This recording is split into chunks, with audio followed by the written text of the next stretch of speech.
Primarias en Argentina, la apuesta kirchnerista encabezada por Alberto Fernández como candidato a la presidencia logró casi un 48% de los votos. Por su parte, el actual mandatario Mauricio Macri consiguió el 32,1% de las preferencias. Bueno, lo que muchos expertos dicen es que esta tendencia podría marcar el regreso del kirchnerismo al poder. Es lo que vamos a analizar junto a Tomás Hirsch, diputado del Partido Humanista. Diputado, muchas gracias por acompañarnos. Muy buenos días. ¿Qué tal? ¿Cómo están? Buenos días. Gracias por acompañarnos. Buen día. A ver, ¿cree usted que ya está definido quién es el próximo presidente de Argentina? Bueno, dicen que nunca hay que cantar victoria antes de contar los votos, pero creo que la diferencia es demasiado contundente, demasiado grande, y en Argentina además el que obtiene un 45% de los votos, y si hay una diferencia con el segundo, es elegido presidente en primera vuelta. Por lo tanto, de acuerdo a estos resultados, se hace bastante difícil que Macri pueda remontar y dar vuelta a la cosa.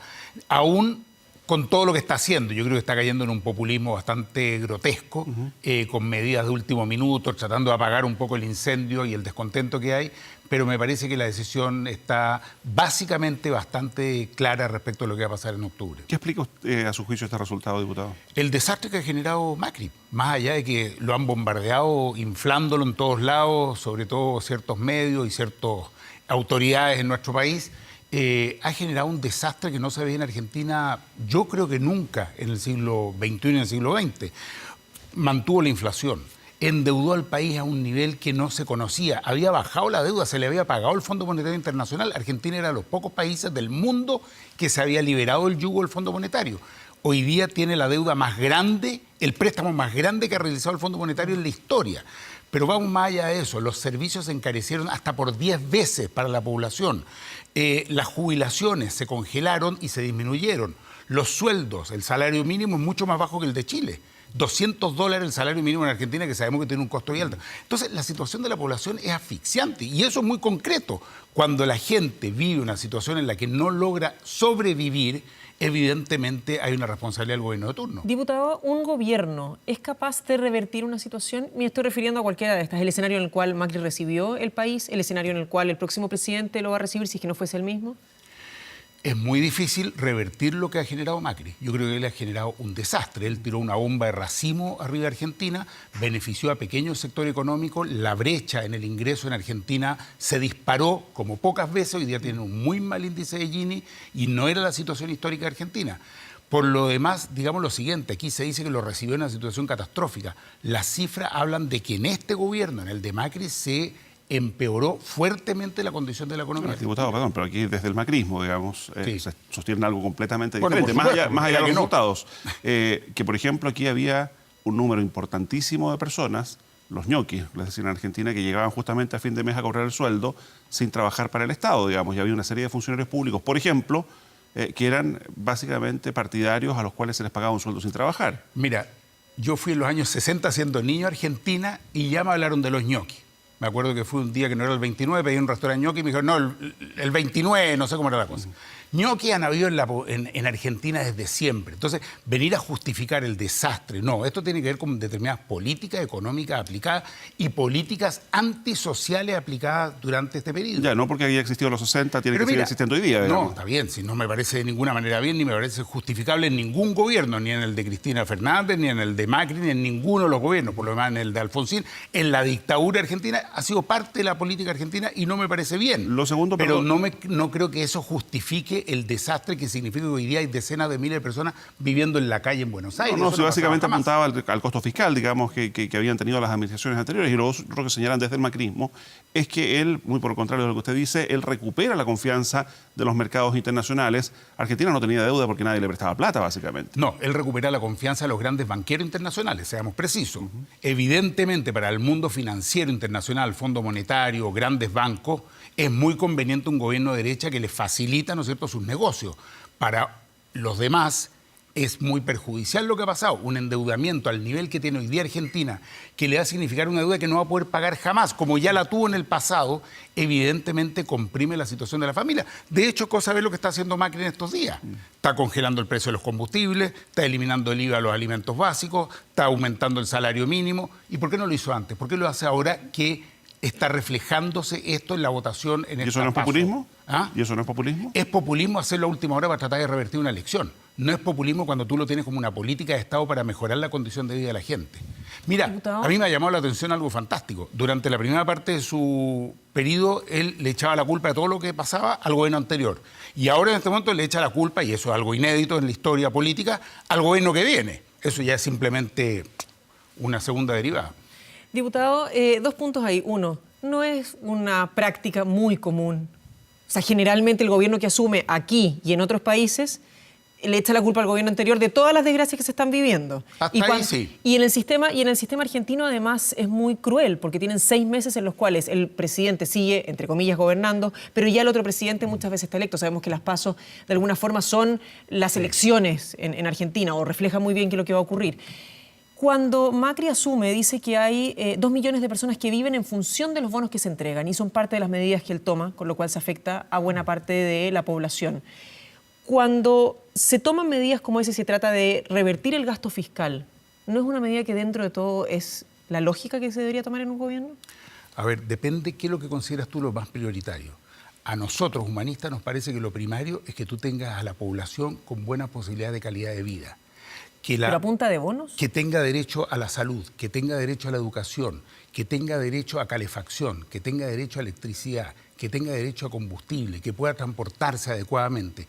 Esas eran condiciones que se habían logrado en Argentina y son condiciones que se han perdido durante el gobierno de Macri. La gente hoy día no tiene cómo calefaccionar sus casas, la gente hoy día no tiene cómo financiar la salud. La gente no tiene cómo financiar la educación. Es verdad que los bancos están contentos, pero la pregunta que uno tiene que hacerse es ¿a quién hay que responder primero? A mí me parece que el gobierno anterior, los gobiernos anteriores pusieron como prioridad garantizarle a la ciudadanía una calidad de vida digna y que este gobierno ha puesto como prioridad garantizarle al sistema financiero un negocio bueno. Y esas son 2 opciones muy diferentes. Ahora, ¿cómo se entiende y cómo lo explica usted también la reacción de los mercados? Y ahí son los mercados, digamos, no son los grandes banqueros, son las bolsas las que se desplomó el día lunes el Merval, más de un 35%, la devaluación del peso argentino, el aumento del riesgo país hasta el día de hoy. Porque el mismo Macri ha sido muy responsable. Y de hecho creo que corrigió un poco ahora cuando aceptó reunirse con Alberto Fernández. Él fue muy responsable. Él primero estuvo con esta amenaza que aquí fue el Chilezuela, ya fue el, no sé cómo lo habrán llamado, el Argenzuela. Muy responsable en términos de decir que si llega el gobierno de Alberto Fernández iba a significar un caos, iba a significar un desbande, iba a significar... Entonces, evidentemente fue motivando a generar una situación de total descontrol. Perdón, eso es solo el discurso de Macri, o sea, no parece un insulto a la inteligencia, digamos, del resto de la gente que trabaja en el mercado financiero. A mí me parece un insulto a la inteligencia lo que ha estado haciendo Macri, pero en fin... pero los mercados no reaccionan por un discurso, digamos. En definitiva, aquí no hay que equivocarse tampoco, porque aquí se habla el regreso del kirchnerismo, incluso el titular de esta entrevista lo decía. Hay una situación muy diferente. Acá ha habido un acuerdo amplio del peronismo y de otras fuerzas políticas y sociales. El kirchnerismo es una parte de la coalición que hay hoy día. Esta masa que de ninguna manera es cercano al kirchnerismo. El mismo Alberto Fernández en algún momento había cortado con Kirchner. Hoy día estamos hablando de una situación política diferente en Argentina y de una coalición muy distinta. No es Cristina Fernández quien va a ser la presidenta de la República. Creo que ella tuvo la sabiduría de saber que tenía que retroceder y que fuera Alberto Fernández quien condujera este proceso. Diputado, en esa línea, ¿considera usted brillante la estrategia? Porque en definitiva todos sabemos que es una estrategia. Ella, cuando Cristina Fernández presenta su libro, tiene al nuevo postulante a presidente sentado en primera fila, ve cuál es la reacción de la población en general, cuando ella le pide un aplauso para él. Hoy ella se queda como segunda de fila, pero es la que tiene el gran capital político, ¿verdad? Yo creo que ella ha sido muy responsable. Ella ha puesto como prioridad ver cómo se le da una salida a la situación argentina más que su posicionamiento personal. Y lo que pasa es que la situación de Argentina hay que marcarla además en lo que pasa en América Latina. Ha habido una tendencia a los gobiernos de derecha que han sido muy nefastos en la región.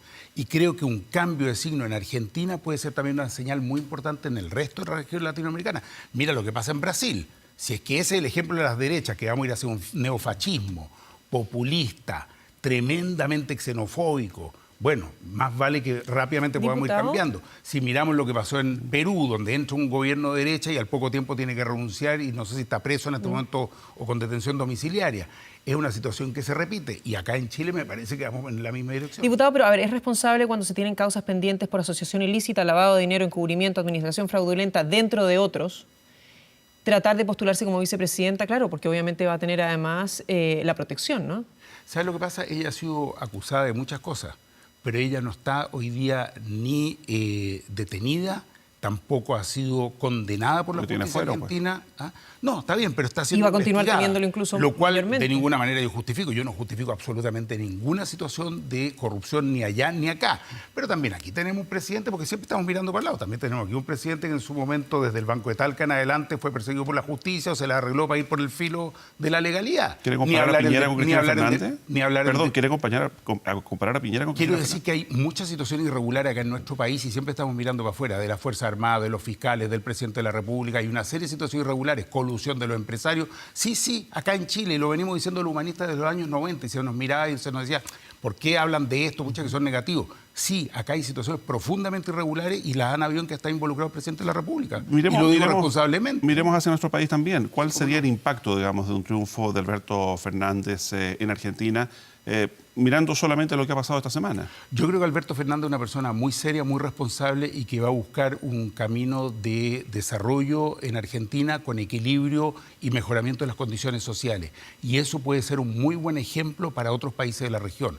Creo que acá en Chile necesitamos también poder salir de esta matriz que tenemos actualmente, en que lo único que interesa es crecimiento, que por lo demás les ha ido pésimo, y se van perdiendo poco a poco derechos sociales. Creo que tenemos que avanzar en Chile a temas que son muy urgentes, temas como la vivienda, donde lamentablemente se acaba de aprobar en el Congreso un proyecto de ley nefasto, con nombre bonito una vez más, integración social, suena precioso, y sin embargo significa entregarle un negocio jugosísimo a la inmobiliaria en nuestro país. Pero no nos apartemos del tema. En el corto plazo hay quienes estiman, por ejemplo, que va a disminuir el número de turistas argentinos que vienen a Chile, lo que genera un impacto ciertamente para la industria turística y el comercio. Y también leí un titular, Mauricio, en un diario que decía, ahora a los chilenos les va a salir más barato viajar a Argentina, hay que aprovechar. Yo lo encuentro un poquito, monstruoso, estar preocupado de si a los turistas les conviene más ir allá a comprarse una televisión o venir para acá. El tema de fondo es otro. El tema es que hay millones de argentinos que están pasándola muy mal, están sufriendo mucho. Eso lo entendemos, pero yo le preguntaba por el impacto de esto en nuestro país. Bueno, yo creo que en nuestro país puede tener un muy buen impacto. El impacto sobre todo de que la ciudadanía se dé cuenta que si nos unimos, si nos organizamos, si nos movilizamos, si levantamos las demandas de los temas de fondo, podemos también tener un cambio muy importante. Tenemos grandes desafíos en Chile, terminar con un sistema de FP que es un robo institucionalizado. A ti, a mí, a los que están detrás de las cámaras, a todo el mundo. Tenemos un sistema de salud que no da el ancho, salvo que quiera ir a hacer vida social a un consultorio. Así con todo. Entonces tenemos grandes desafíos en Chile y creo que lo que está pasando en Argentina puede ser un modelo para que también acá avancemos en dirección a poner como centro y como eje los derechos sociales. Antes de pasar de frentón a los temas en nuestro país, diputado, ¿cómo se le asegura a la población argentina que no se van a volver a repetir las situaciones que se vivieron en el gobierno de Cristina Fernández cuando se mostraba como maletas con plata estaban escondidas, cómo se podría los dólares a través, los pesos a través de esconder esta plata? ¿Cómo se le asegura a la población que ese tipo de situaciones en las cuales estaría involucrada la vicepresidenta del próximo posible gobierno en Argentina no se van a repetir? Mira, en Argentina han habido situaciones de escándalo y corrupción muy graves por parte de los distintos gobiernos, incluido Macri. La familia de Macri está en una situación en que no ha pagado impuestos por cientos de millones de dólares. Está el caso Correo, hay vinculaciones con el caso Clarín y varios otros. Yo creo que se requiere allá, acá y en todos lados, y es algo que yo mismo estoy trabajando mucho acá en la Comisión de Constitución, en términos de transparencia, fiscalización, fortalecimiento de las instituciones como Contraloría y otras. Eso hay que hacerlo allá y tienen que hacerlo los argentinos. No les vamos a nosotros a decir de aquí cuál es la receta. Pero al menos acá en Chile estamos trabajando en el tema y creo que es algo que debería hacerse en todo el resto de la región. Mucho más transparencia, mucho más participación ciudadana, mucho más fiscalización, mejores instituciones. Son los temas con los cuales tú puedes controlar verdaderamente la corrupción. Vamos a los temas locales. Ciertamente el que está sobre la mesa hoy día es la reducción de la jornada de trabajo entre el proyecto del gobierno y el proyecto de la oposición. Hay quienes sostienen que los dos proyectos son malos. lo planteaban empresarios, pero también lo han planteado algunos expertos en la materia. ¿Cuál es su posición al respecto? Mi posición es que hoy día en Chile hay una situación de agobio tremendo que afecta a la gran mayoría de los trabajadores de nuestro país y que es necesario bajar el número de horas de trabajo a un nivel que más o menos esté en el promedio de lo que es la OCDE. Creo que 40 horas garantizadas y aseguradas es un buen nivel considerando los tremendos traslados que hay en nuestro país. El gobierno ha sido muy responsable y ha tenido una incapacidad muy grande para tratar de descalificar un proyecto y vender el otro. Ya, en el entendido entonces que usted respalda el proyecto Sí. de rebajar a 40 horas, digamos, la jornada semanal. Sí. ¿Cómo se garantiza que esa reducción no afecte el empleo, no afecte los sueldos? A ver, cuando se habla de que va a subir un 11% el gasto, es una absurda regla de tres que ha hecho el ministro, en que dice 40 digo por 45 y lo digo por los sueldos. Si es por eso, el proyecto del gobierno le pasaría exactamente lo mismo, solamente que sería un 9%. No va a pasar eso porque lo que tú estás haciendo es adecuando la jornada. La productividad en Chile el año pasado subió un 2,8%, están $29 la hora, y los sueldos no subieron en la misma proporción. Por lo tanto, ahí hay una brecha que es perfectamente manejable. Las 40 horas no hablan de que tengas que contratar más gente. Si así fuera, es falsa y es una falacia lo que dice el gobierno de que va a aumentar el desempleo. Por lo tanto, aquí no hay un aumento del gasto en sueldos. Por el contrario, se mantiene el nivel salarial, pero con mejores condiciones de vida para los trabajadores y garantizando... O desde el otro punto de vista se encarece el trabajo. No se encarece. No se encarece. ¿Para el pequeño empresario? No, del punto de vista del flujo de caja no se encarece. Lo que tiene que hacer es readecuar, ¿no es cierto?, el número de horas que tiene funcionando el negocio, los turnos, etcétera. Pero tú tienes la misma gente con 40 horas y por lo tanto el costo de la mano de obra no es mayor. Si fuera mayor es porque contrató más gente. Si contrató más gente, aumentó el empleo. ¿Cómo explica entonces? Pensemos, por ejemplo, lo que dicen algunos especialistas, un almacén que atiende una hora menos al día. Sí. Un almacén que atiende una hora menos al día. Sí. ¿Va a vender lo mismo? El almacén que está en la esquina de mi casa, los domingos que abre 1 o 2 horas más tarde, vende mucho más los domingos. Ya, ahora va a abrir 2 o 3 horas más tarde. No, va a abrir 1 hora más tarde en los días de la semana. No, en absoluto. Yo he conversado con él, con los dos almacenes que están al lado de la casa. Ellos tienen claro que van a vender exactamente lo mismo. La gente que tiene necesidad de comprar en ese almacén lo va a seguir haciendo, solamente que se va a adecuar al horario. No, todas estas son amenazas ultratumba. ¿Sabes qué estaba leyendo recién, Mauricio? En 1917, el diputado Suárez Mujica, hay una calle ahora, un largo discurso de por qué no había que aprobar el descanso dominical. Siempre han estado con la amenaza. Él decía que iba a ser terrible, que iba a quedar pero la embarrada. Siempre han estado diciéndonos esto, con las 8 horas, con el descanso dominical. Cuando se bajó de 48 a 45, ¿qué pasó? Nada tan terrible, mejoró un poco la calidad de vida. ¿Saben lo que pasa? La gente está asfixiada. ¿Hasta cuándo? ¿Hasta cuándo? ¿Qué quieren? ¿Esclavos? Diputado, a ver, pero cuando usted dice hasta cuándo, y sí, puede que mucha gente esté asfixiada, pero ¿qué pasa con aquellos que no les alcanza? Y con 1 hora menos tampoco les va a alcanzar. Y con la posibilidad entonces de tener que tomar un segundo empleo. Eso pasa con el del gobierno, ¿eh? Eso pasa con el de la flexibilidad. Pero es que, a ver, pero es que si bajamos a 40, hay mucha gente que va a tener que tomar un segundo, a pesar de que dicen que los sueldos no se van a afectar, sí, pero una empresa que sea chica, una pyme, ¿verdad? Cuando hablamos incluso de gradualidad, que por parte del proyecto de la oposición habla de 3 años de gradualidad, por parte del gobierno hoy se habla de 8, se van a ver afectadas, sí o sí. Entonces, ¿qué hace una empresa que es chica? El kiosco de la esquina.